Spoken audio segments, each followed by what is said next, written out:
नमस्कार साथियों, आज वीडियो के इस पार्ट में मैं आपसे किसी भी समस्या के होने पर हम किस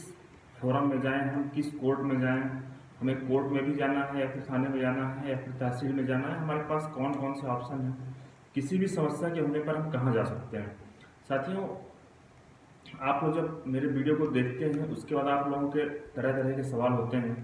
और उन सवालों के जरिए मुझे समझ में आया कि कई बार हमें ये जानकारी नहीं होती है कि हमारे साथ अगर कोई समस्या हो रही है या फिर कोई विवाद उत्पन्न हुआ है तो उसका निपटारा कहाँ होगा, उसका फोरम कहाँ है जहाँ कि हमें जाना चाहिए और वहाँ से हमें सोल्यूशन मिल सके। कई बार ऐसा होता है साथियों कि हमें जानकारी नहीं होती कि हमें किस फोरम में जाना है, किस कोर्ट में जाना है, कोर्ट में जाना भी है या नहीं जाना है, पुलिस थाने में जाना है या पुलिस थाने से सोल्यूशन होता है या नहीं होता है। तो हम अपना बेवजह वक्त जाया करते हैं और हमें जानकारी नहीं होती है। उसकी वजह से आपको ऐसा पता होगा कि आप कोई भी शिकायत करने जाएंगे, आपके साथ जो भी समस्या होती है, तो हर समस्या के लिए एक लिमिटेशन पीरियड हमारे कानून में बताया गया है। अगर कोई जैसे मान लीजिए एग्जाम्पल के जरिए मैं आपको बता रहा हूँ, जैसे मान लीजिए कि कोई ज़मीन के लेन देन का विवाद है, कोई आपने रजिस्ट्री कराया और उसमें डिस्प्यूट हो गया,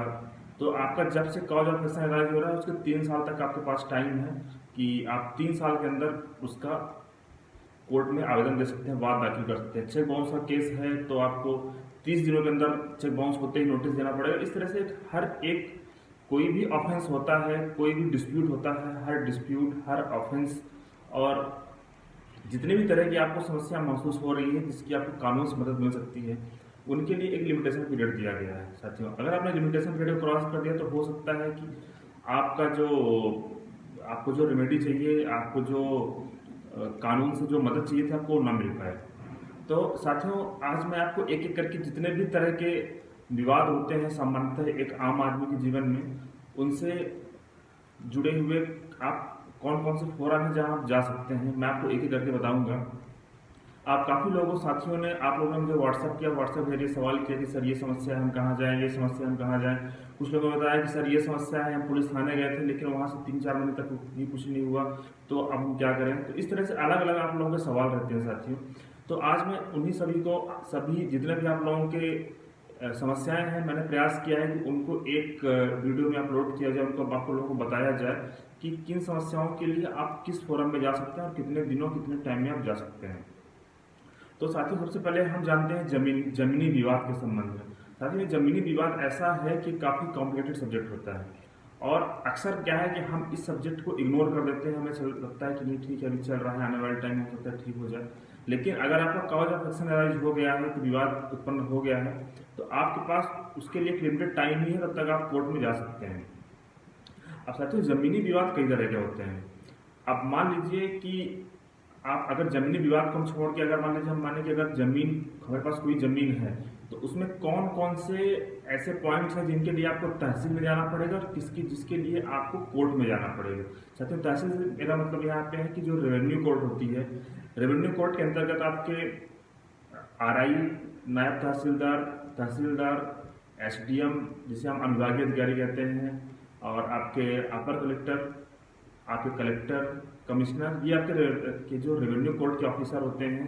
आप उन्हें बोल सकते हैं। और कोर्ट का मतलब होता है जो व्यवहार न्यायाधीश होते हैं। आप अगर सिविल के आपका जो सिविल का जो मुकदमा है वो व्यवहार न्यायाधीश, जिला न्यायाधीश के द्वारा देखा जाएगा। तो यहाँ पे जो मेरा कोर्ट से मतलब होगा, तो अगर कोर्ट में बोलूँ तो इसका मतलब है कि आपको व्यवहार न्यायाधीश के यहाँ आपको वाद दाखिल करना पड़ेगा, और रेवेन्यू कोर्ट का मतलब है कि आपको तहसील में जाना पड़ेगा। तो साथियों, अगर आपको किसी जमीन का नामांतरण कराना है, उसका सीमांकन कराना है और उसका डाइवर्जन कराना है, उसके आपके जो जमीन रिकॉर्ड है उसमें किसी भी तरह की समस्या आ गई है, तो इसके लिए आपको रेवेन्यू कोर्ट जाना पड़ेगा। साथियों, इसके अलावा रेवेन्यू कोर्ट आप जा सकते हैं। मान लीजिए कि आपको किसी ने आपको ऐसे मान लीजिए मुआवजा चाहिए, जैसे मान लीजिए किसी की सर्पदंश सांप के काटने से किसी की मृत्यु हो जाती है, या फिर किसी की सड़क दुर्घटना में मृत्यु हो जाती है। तो जो इस तरह के जितने भी जो क्रियाकलाप होते हैं, या फिर इसके अलावा आपका जो 145 की धारा का जो मुकदमा होता है, जैसे किसी भी जमीन को लेकर दो पक्षों में विवाद है, आपने थाने में शिकायत किया, थाने से इसके बाद आपका जो मामला गया वो एसडीएम के यहाँ गया। अब उसके बाद आप वहाँ पे जाके आपको जो 145 है उसका निपटारा आपका किया जाएगा। साथियों, इसके अलावा आपका जैसे मान लीजिए जो भरण पोषण संबंधी है, जैसे जो सीनियर सिटीजन है उनके भरण पोषण संबंधी है तो भी आपको तहसील में ही जाना पड़ेगा। इसके अलावा साथ में जो किराएदारी संबंधी विवाद है, जैसे मान लीजिए कि कोई किराएदार आपके यहाँ रह रहा है तो अगर उसको आप परेशान कर रहे हैं या फिर कोई आप किराएदार हैं आपको मकान मालिक परेशान कर रहा है, तो जो भाषा जिसे आपका भाड़ा नियंत्रण अधिकारी कहा गया वो एसडीएम होता है। तो प्रथम तौर पे आपको एसडीएम क्या ही जाना पड़ेगा अगर आपको तत्कालीन लाभ चाहिए तो उस कंडीशन के लिए। साथियों इसके अलावा जो 107, 116 और जो 151 के मुकदमे होते हैं, जो सामान्यतः एक प्रकार से शांति भंग करने संबंधित जो मुकदमे होते हैं, उसके लिए भी आपको रेवेन्यू कोर्ट जाना पड़ेगा, उसके लिए आपको तहसील जाना पड़ेगा, जहाँ की आपके जो एसडीएम है उसके सामने निपटारा किया जाएगा कि ये जो मारपीट संबंधित जो मामला है यहाँ पे 107, 116, 151 की कार्यवाही करके इनकी पेशी की जाए। अब साथियों इसके अलावा जो विवाद होता है वो किसी भी जमीन के मालिकाना हक के लिए होता है। जैसे मान लीजिए कोई जमीन है और उसमें आप भी दावा कर रहे हैं कि ये जमीन आपकी है, विपक्षी भी दावा कर रहे हैं कि वो जमीन उनकी है, तो निश्चित तौर पे जहाँ पे सब तो कह सकते हैं, जहाँ पे एक प्रकार से डिक्लेरेशन का मामला होता है, जहाँ ये साबित करना होता है कि नहीं इन दोनों में जमीन है किसकी, इसमें हक किसका है, तो वहाँ पे जो सत्य डिसाइड करने का, जो किसी का हक डिसाइड करने का जो पावर है वो रेवेन्यू कोर्ट के पास नहीं होता है। तो अगर आप ऐसी कंडीशन में अगर आप रेवेन्यू कोर्ट जा रहे हैं तो आप टाइम जाया कर रहे हैं। साथियों ऐसी कंडीशन में आपको सिविल कोर्ट जाना पड़ेगा जहाँ की सत्तों का मामला है। इसके अलावा मान लीजिए आपकी जमीन है, जमीन में आपका उस जमीन पे कब्जा है और विपक्षी आपको परेशान कर रहे हैं बेवजह, आपको ऐसा बोल रहे हैं कि नहीं उसमें जमीन कुछ आप उनकी भी है, आपको बेवजह तंग कर रहे हैं, तो यहाँ पे आपको उनसे परमानेंट रिएक्शन चाहिए, स्थायी निषेधाज्ञा चाहिए जो आपको परेशान ना करें। तो इसके लिए भी साथियों आपको सिविल कोर्ट ही जाना पड़ेगा और वहाँ आप और आपके विपक्षी अपना अपना जो भी एविडेंस है वो प्रस्तुत करेंगे और उसके बाद कोर्ट तय करेगी कि इन दोनों में से वास्तव में कब्जा किसका और विपक्षी उसको परेशान ना करे अगर उसका हक नहीं है तो। साथियों इसके अलावा मान लीजिए आपको स्टे चाहिए कि हाँ कोई ऐसा कोई कार्य हो रहा है वहाँ पे और आप उसको रुकवाना चाह रहे हैं क्योंकि वो गलत है कि जमीन को कोई निर्माण कर रहा है या फिर कोई तोड़ रहा है या फिर कोई इंक्रोच कर रहा है, तो भी साथियों आपको सिविल कोर्ट ही मूव करना पड़ेगा। वहीं से आपको ये रेमेडी मिल सकती है कि किसी भी कार्य को स्टे दिया जा सकता है। अब साथियों हमने कई बार देखा है कि मान लीजिए आपकी जमीन का जहाँ मालिकाना का विवाद होता है, हमने अक्सर देखा है कि लोग सबसे पहले थाने जाते हैं और थाने जाने के बाद वो शिकायत करते हैं कि सर हमारे जमीन में कब्जा कर रहा है, कब्जा करने का प्रयास कर रहा है, जबकि मेरे पास रजिस्ट्री है, और जो विपक्षी है वो बोलता है कि इसकी रजिस्ट्री तो हमने करा लिया था, इस पर मेरा हक है। तो वहाँ पे थाने के द्वारा दोनों लोग अपनी कंप्लेन दर्ज कराते हैं और उन्हें लगता है कि थाने के द्वारा इसका निपटारा कराया जाएगा। लेकिन साथियों 2 महीने 3 महीने बीत जाने के बाद भी जब आपको ऐसा पता चलता है कि पुलिस ने कोई कार्रवाई नहीं किया है और उसके बाद अगर आप जानने का प्रयास करेंगे तो आपको ऐसा बताया जाएगा कि चूंकि सिविल का मुकदमा है, ये किन्हीं 2 पार्टियों के बीच किसी जमीनी हक को लेकर विवाद है, इसलिए ये जो इसका जो क्षेत्र जो इसका अधिकार है वो पुलिस को नहीं है कि पुलिस इस मामले में किसी फैसले का निर्धारण कर सकती है। साथियों तो ऐसी कंडीशन में आपको सिविल कोर्ट जाना पड़ेगा, आपको सिविल कोर्ट से ही उपचार मिल सकता है और ऐसी कंडीशन में आप पहले दिन से सिविल कोर्ट जाएं बेहतर होगा, क्योंकि अगर आप यहाँ पे थाने में जाकर प्रतिवेदन दे रहे हैं, एसपी, एसएसपी, डीआईजी, आईजी को आप अगर प्रतिवेदन दे रहे हैं, उनको आप रिपोर्ट कंप्लेन कर रहे हैं तो इसका कोई मतलब नहीं है। तो साथियों इस प्रकार से हमने जाना कि जो जमीन संबंधी विवाद है उसमें हमारे पास हम कहाँ कहाँ आ सकते हैं। अब इसके बाद साथियों जो दूसरा होता है वो सामान्यतः एक्लूड होता है, वो है मारपीट संबंधी विवाद। अब अगर मारपीट किसी के साथ कोई दुर्घटना होती है तो निश्चित तौर पर वहाँ पे हमारे पास जो ऑप्शन रहता है वो थाने में रहता है कि हमें पुलिस थाने में जाना चाहिए और हमें वहाँ पे कंप्लेन करना चाहिए। इसके अलावा साथियों जो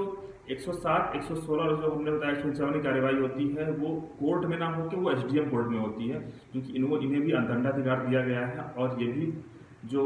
शांति भंग करने से संबंधित मामले होते हैं ये हमने जो आपको बताए हैं, ये इनका जो निर्धारण है वो एसडीएम के द्वारा किया जाता है और उनका जो मुख्यतः उद्देश्य ये होता है कि अगर आप कोई शांति भंग कर रहे हैं तो आप वहाँ पे ऐसा ना करें, अन्यथा आपके विरुद्ध कार्रवाई की जाएगी।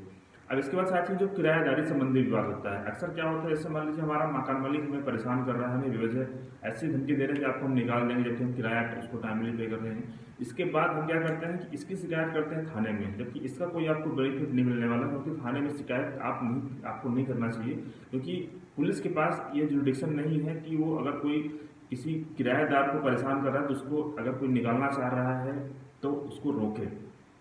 साथियों हर जिले में जो एसडीएम होता है अमूमन उसे ही भाड़ा नियंत्रक अधिकारी कहा जाता है। तो वही अगर आपको तुरंत रेमेडी चाहिए तो आप तुरंत उसी के पास जा सकते हैं। लेकिन अगर आपके और आपके मकान मालिक के बीच अगर ऐसा कोई विवाद है जो किराएदारी को लेके है, कोई ऐसा बोल रहा है कि नहीं मैं किराया दे रहा हूँ फिर भी निकलना चाह रहे हैं, फिर मकान मालिक बोल रहा है मुझे उस जगह की ज़रूरत है, तो साथियों इसके लिए फिर आपको एसडीएम कोर्ट भी नहीं जाना होगा। आपको तत्कालीन लाभ के लिए आप एसडीएम कोर्ट जा सकते हैं कि आपको पूर्व निकाले ना। लेकिन अगर वहाँ पे भी किसी फैसले का निर्धारण होना है, वहाँ पे दोनों के अपने अपने पक्ष हैं। किराएदार बोल रहा है कि मैं इस जगह छोड़ना नहीं चाहता हूँ क्योंकि मैं इसमें रह रहा हूँ, या फिर मेरी दुकान है, या फिर मैं लंबे समय से रह रहा हूँ, मुझे ज़रूरत है। लेकिन वहीं जो मकान मालिक है वो बोल रहा है नहीं मुझे ये जगह चाहिए क्योंकि मुझे बिजनेस करना है, मुझे अपने बच्चों के लिए चाहिए। तो इन दोनों को साथ में फिर इन दोनों को जाना पड़ेगा सिविल कोर्ट, व्यवहार न्यायालय में। और ये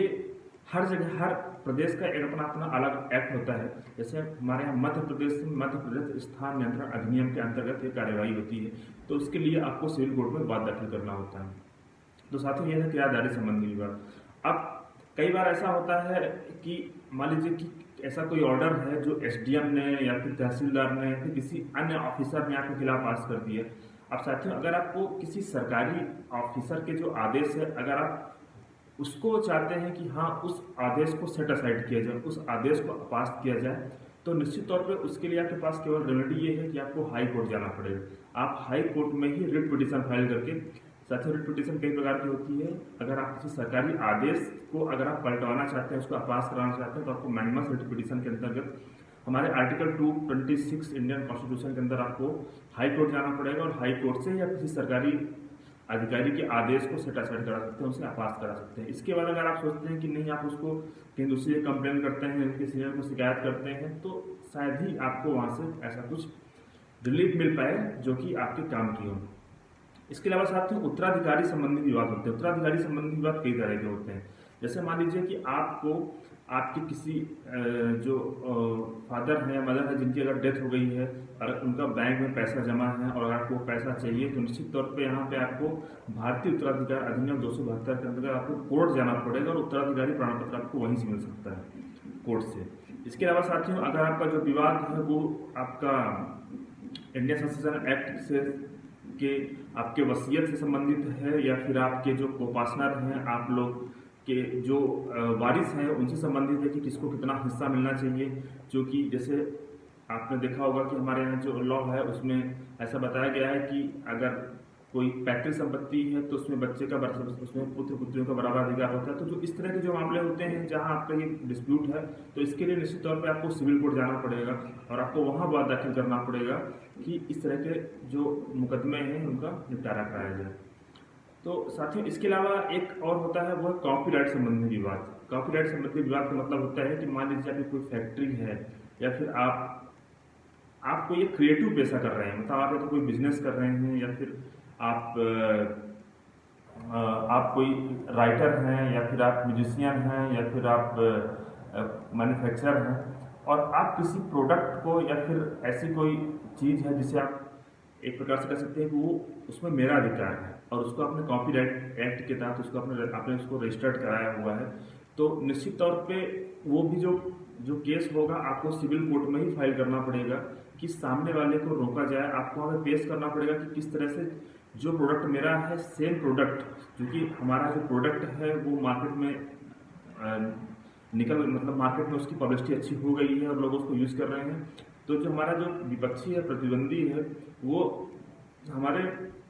प्रोडक्ट के जैसा ही एक दूसरा प्रोडक्ट निकाल रहा है, जिसकी वजह से हमारा जो कस्टमर है वो कन्फ्यूज हो रहा है और हमारी जो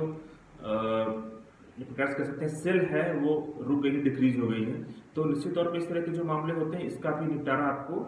सिविल कोर्ट से ही होगा। और इसके अलावा साथियों एक होता है मोटर एक्सीडेंट संबंधी विवाद। साथियों मोटर एक्सीडेंट के केस में दो तरह के आप विवाद होते हैं। पहला तो जैसे मान लीजिए कि किसी गाड़ी ने आपकी कोई बाइक है या फिर आपकी कोई कार है, उसने किसी का एक्सीडेंट किया या फिर उसको किसी ने ठोक दिया, तो पहला तो वहाँ पे आप मुकदमा दर्ज करा सकते हैं, वो होता है क्रिमिनल ऑफेंस। तो उसने आपको ठोकर मारी है तो आप थाने में जाकर के उसकी रिपोर्ट दर्ज करा सकते हैं 279, 337, 338 के तहत कि सामने वाली पार्टी ने क्रिमिनल ऑफेंस किया है, आपको ठोकर मारी है। अब साथियों कई बार हमें जानकारी नहीं होती है, हमें ऐसा लगता है अच्छा मान लीजिए कि उस एक्सीडेंट में उस दौरान आपको हो सकता है चोट आई हो जिसमें आपका हो सकता है कि 50,000 रुपये 1 लाख रुपये का खर्च लग गया हो, आपकी गाड़ी टूट फूट गई हो, तो अब उसके लिए हमें क्या लगता है कि हमने थाने में शिकायत कर दिया है तो अब हमें कोई दिक्कत नहीं है, हमें उसको सजा भी हो जाएगी और साथ में मुआवजा भी मिल जाएगा। लेकिन साथियों ऐसा नहीं है। आपने जो थाने में जो अपराध दर्ज कराया है वो केवल इस बात के लिए है कि जो जिस व्यक्ति ने अपराध किया उसको सजा दी जाए, लेकिन यहाँ पे मुआवजा आपको नहीं दिया जाएगा। अगर आपको मुआवजा चाहिए तो फिर आपको मोटर एक्सीडेंट क्लेम केस जो कोर्ट होती है वो हर जिले में जो भी अदालत होती है उन अदालतों में ही जो जज बैठते हैं उनमें ही कुछ लोगों को motor accident claim case officer के रूप में उनको नियुक्त किया जाता है, उनको एक प्रकार से कह सकते हैं उनको अपॉइंट किया जाता है कि मोटर एक्सीडेंट के जो क्लेम केस होंगे यहाँ फाइल होंगे। तो साथियों उसके लिए आपको motor accident claim case file करना पड़ेगा कोर्ट में जाकर के। अगर आपको लग रहा है कि आप थाने में जाकर के आपने कंप्लेन कर दिया तो उससे आपको मुआवजा नहीं मिलने वाला है। आप अगर मुआवजा चाहिए तो अपने सारे डॉक्यूमेंट के साथ और मोटर व्हीकल एक्ट के अंतर्गत आपको कोर्ट जाना पड़ेगा और आपको वहाँ मुकदमा फाइल करना पड़ेगा, आपको वहाँ पे अपना आवेदन देना होगा जिससे कि आपको मुआवजा मिल सके। साथ ही इसके अलावा पर्यावरण प्रदूषण संबंधी विवाद होते हैं। मान लीजिए कोई फैक्ट्री है जो उसका जो वो एयर पोल्यूशन कर रही है, वाटर पोल्यूशन कर रही है, या फिर मान लीजिए वहाँ पे जो कुछ नदी वगैरह निकल रही है वहाँ पे उसको पोल्यूट कर रही है, वहाँ पे जो मिट्टी है उसको खराब कर रही है। इसके अलावा मान लीजिए कोई क्रेशर है जो वहाँ पे आसपास की आबादी में एयर पोल्यूशन कर रहा है या फिर उसका नॉइज पोल्यूशन हो रहा है। तो इस तरह से साथियों अगर इस तरह के विवाद हैं तो आपको नेशनल ग्रीन ट्रिब्यूनल में जाना चाहिए। साथियों अगर इन्वायरमेंट है, इन्वायरमेंट पोल्यूशन का मैटर है, वहाँ पे आपका एयर एक्ट का प्रॉब्लम है, आपका वाइल्ड लाइफ का मैटर है या फिर आपका वाटर एक्ट का है, तो जो इस तरह के जो भी मामले हैं जहाँ आपको लग रहा है कि किसी सामने वाले की वजह से वहाँ पे पर्यावरण को नुकसान पहुँच रहा है तो डायरेक्टली आप पहले तो चाहे तो कंप्लेन करते हैं जो भी अथॉरिटी है उसको। अगर आपको वहाँ से कोई सोल्यूशन नहीं मिलता है तो आपको एनजीटी में केस फाइल कर सकते हैं, आपको वहाँ पे इस तरह से उन केसों का निपटारा हो सकता है। और साथियों जो भी पॉल्यूटर है उसे हो सकता है कि उसके बदले में कुछ जुर्माना भी देना पड़े सरकार को, और वो भी जुर्माना साथियों ऐसा नहीं है कि 1,000, 2,000, 10,000, 25,000 होता है। वो जुर्माना कई बार लाखों में होता है, 5 लाख, 10 लाख, 25 लाख और कई बार करोड़ों में भी हो जाता है अगर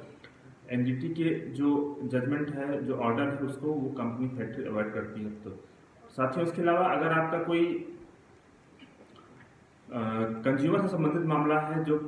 समझ लीजिए कि आपने कहीं कोई प्रोडक्ट परचेस किया है उसमें कोई कमी है, आपके पास वारंटी गारंटी का बिल है, लेकिन इसके बाद भी सामने जो आपका जो शॉपकीपर है आपने जिससे परचेस किया है वहाँ पे वो आपकी बात नहीं सुन रहा है, आपको रिप्लेस नहीं कर रहा है, आपको वो प्रोडक्ट लेते समय उसने कोई दूसरा वादा किया था लेकिन अभी वो कुछ अपनी बातों से पलट रहा है। तो साथियों इस तरह के जो विवाद हैं आपको निश्चित तौर पर कंज्यूमर फोरम में केस फाइल करना चाहिए, जो डिस्ट्रिक्ट कंज्यूमर फोरम होता है वहाँ पे धारा 12 के अंतर्गत। तो साथियों ये हमने बहुत सारे पॉइंट कवर किए हैं, इसके अलावा और भी बहुत सारे हैं। अगर आपको और भी ऐसा कुछ लग रहा है कि जो पॉइंट है जो हमें डिस्कस करना चाहिए तो आप मुझे व्हाट्सअप कर सकते हैं, मेरा नंबर इस पर है। और आप और किसी अन्य मुद्दे पे चाहते हैं कि मैं उस पर आप लोग अपडेट करूँ तो आप लोग मुझे मैसेज करिए, मैं प्रयास करूँगा कि उस पर वीडियो बनाया जाए। साथियों आप इस चैनल को सब्सक्राइब भी करें, आपके सब्सक्राइब करने से मेरा मोटिवेशन तो बढ़ेगा ही, साथ ही आप लोगों को भी मैं आने वाले टाइम में और भी जो कुछ ऐसे वीडियो हैं जो आप लोगों से संबंधित हैं, जिन्हें मुझे लगता है कि आप लोगों को ज़रूरत है एक इंडियन सिटीजन होने के नाते, तो मैं आप लोगों को उससे अवगत करता रहूँगा। धन्यवाद साथियों।